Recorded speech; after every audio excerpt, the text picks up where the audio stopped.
Bapak, Ibu, Saudara-saudari, adik-adik para sahabat Yesus di Paroki Santo Yosef Medari dan di Stasi Santo Thomas Yekan, dan juga para sahabat Yesus dimanapun Anda berada. Marilah kembali kita belajar ilmu sejati pada hari Minggu tanggal 7 Maret tahun 2021, hari Minggu Prapaskah yang ketiga. Kita mengawali belajar ilmu sejati kita dengan berdoa. Dalam nama Bapa, Putra, dan Roh Kudus. Amin. Ya Allah yang Maha Rahim dan sumber segala kebaikan, Engkau telah menyatakan bahwa dosa dapat diampuni dengan puasa, doa, dan amal kasih. Sudilah memandang kami ciptaan-Mu yang rapuh. Semoga belas kasih-Mu senantiasa mengangkat kami kembali ketika kami tertunduk karena menyadari kesalahan kami. Dengan pengantaran Yesus Kristus Putra-Mu Tuhan kami, yang bersama dengan Dikau dalam persatuan Roh Kudus hidup dan berkuasa Allah sepanjang segala masa. Amin. Para sahabat Yesus yang terkasih, kita akan mendengarkan sabda Tuhan yang menjadi dasar belajar ilmu sejati kita dari Injil Yesus Kristus menurut Yohanes bab 2 ayat 13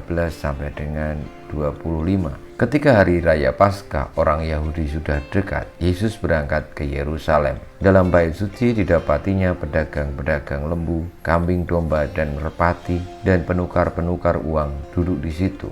Maka Yesus membuat cambuk dari tali lalu mengusir mereka semua dari bait suci dengan semua kambing, domba, dan lembu mereka. Uang para penukar dihamburkannya ke tanah, dan meja-meja mereka dibalikkannya. Kepada pedagang-pedagang merpati ia berkata, "Ambillah semuanya ini dari sini, jangan membuat rumah Bapakku menjadi tempat berjualan."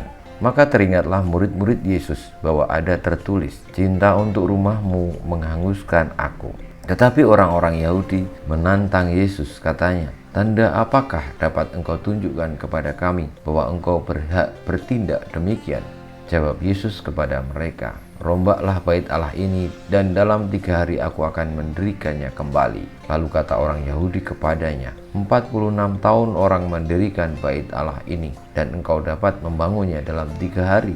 Tetapi yang dimaksudkan Yesus dengan bait Allah ialah tubuhnya sendiri. Sesudah Yesus bangkit dari antara orang mati, barulah teringat oleh murid-muridnya bahwa hal itu telah dikatakan Yesus.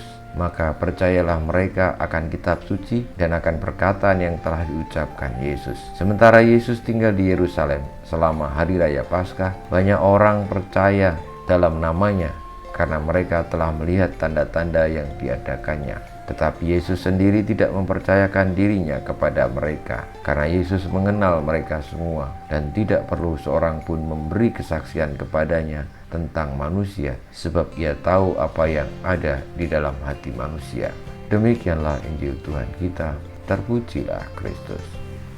Para sahabat Yesus yang terkasih, kisah tentang Tuhan Yesus yang marah kepada pedagang-pedagang di bait Allah menunjukkan kepada kita bahwa kemarahan itu hendaknya ditempatkan pada posisi, situasi, kepentingan yang tepat. Karena Tuhan Yesus membela bait Allah jangan sampai digunakan untuk kepentingan-kepentingan duniawi yang di situ jelas akan mengotori tidak hanya sekedar tempat, tetapi niat hati di balik itu yang sejatinya adalah untuk bersyukur, memuji Tuhan, berbagi kepada sesama, tetapi dijadikan kepentingan bisnis.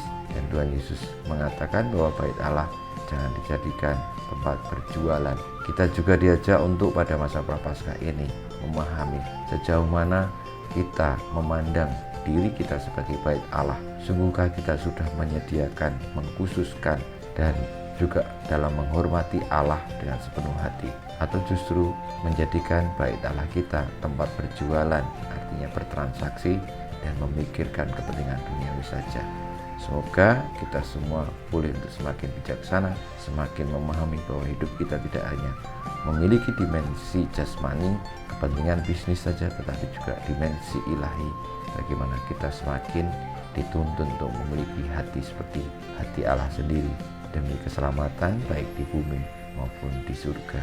Kita mohon berkat Tuhan, kemuliaan pada Bapa dan Putra dan Roh Kudus, seperti pada permulaan sekarang selalu dan banyak segala abad. Amin. Ya Yesus, jadikanlah hati kami seperti hati-Mu. Tuhan bersamamu dan bersama Roh-Mu, kita semua hidup kita, perjuangan kita untuk senantiasa terarah kepada surga, senantiasa dibimbing, dilindungi, diberkati oleh Yang Maha Kuasa, Bapa, Putra, dan Roh Kudus. Amin.